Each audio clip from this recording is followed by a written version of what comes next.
Clemente C. Pinckney, Cynthia Graham Hurd, Daniel Simmons, DePayne Middleton Doctor, Ethel Lance, Myra Thompson, Sharonda Coleman Singleton, Susie Jackson, Tywanza Sanders. 11 years ago today, 9 parishioners at Mother Emanuel A.M.E. Church in downtown Charleston were killed during a Bible study. June 17, 2015 was a day that shook the nation and forever, of course, changed our community, known for its faith, resilience, and grace. And today, that same community coming together in prayer and reflection, honoring the lives of the Emanuel Nine and paying tribute to the strength of those who continue to carry their legacy forward. News 4's Emily Deanne was inside Mother Emanuel this afternoon as many came together. And Emily, this was certainly an emotional day for the church and the Low Country.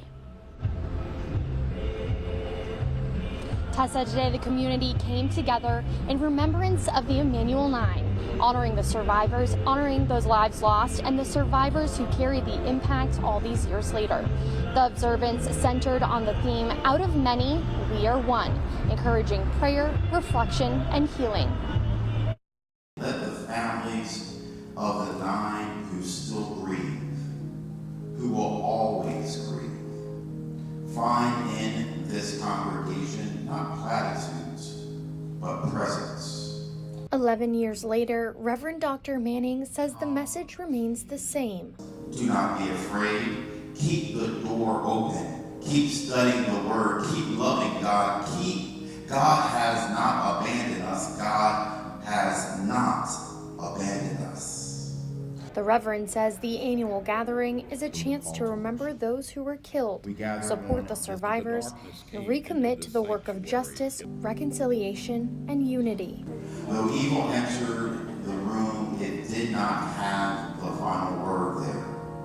While grief endures, so does faith, hope, and the strength of a community determined to move forward together. Love is not a feeling reserved for safe times.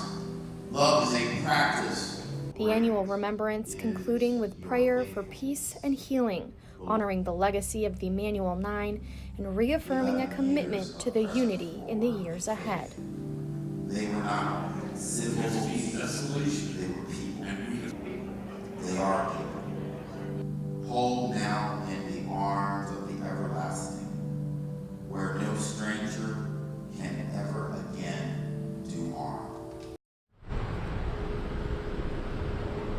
The noon service has been followed each hour by hourly prayer services. During this 5 o'clock hour, worshipers are focusing on an hour of courage, focusing on scripture from Joshua 1:9. Reporting live in downtown Charleston, Emily Tian, ABC News 4. Thank you, Emily. And following the tragedy, the church's leadership navigated multiple difficulties. Senior pastor Reverend Eric Manning took over a year after the shooting, looking to lead others experiencing unimaginable pain and heartbreak. And News 4's Nick Bass got to sit down with the Reverend Dr. Manning to discuss more about his work with the community and how he sought to help those regain faith and safety in their place of worship. Nick? Tessa, I spoke with Reverend Eric Manning about what happened that night and about the spirit of the church. He says 11 years later, love and forgiveness is still in the church's DNA.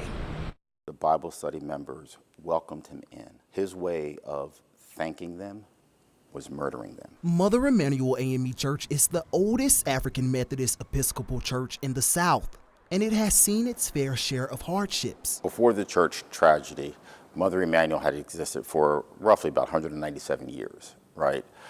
And in that 197-year period and time frame, Mother Emanuel had experienced so many struggles, or had gone through so many struggles. And years of struggle created a resilient people. So I would like to believe that here at Mother Emanuel, love and forgiveness is engrafted in our DNA.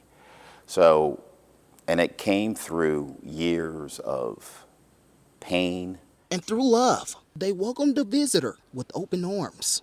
They sat down around the tables, and they started teaching the parable of the sower, Mark chapter 4, I believe, in the opening verses therein.